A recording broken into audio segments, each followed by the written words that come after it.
na kumu mabulding chawin mangai nun nem di hok tui lung i sak mel rang kadar tui chun nun lun si lo hingang lo ma ka lung lai lu zo tu mangai nun nem di kalo lang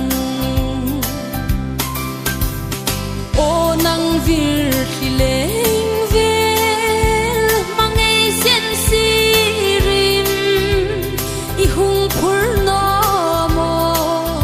an ring long na zar thing bom ku so le sen ri pari a ing kalung di sak mel par vul la mangai nun nem di kalo lang oi an kalung mol bek min lan vela o kam khat bekin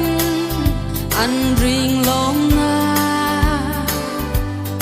run khat loi ale hing mun hi rem ve si no ko sot le kum sang lo ra sin la khom ka tim che kum tlu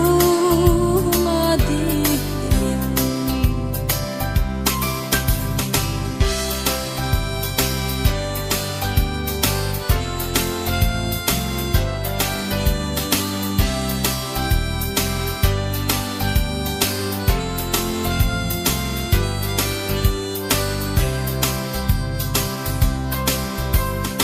oi an kalung mol bek min lan vela o kam khat bekin an ring long na run khat loi ale mun hi rem ve si no ko sot le kum sang lo ra sin la khom ka tim che kum tru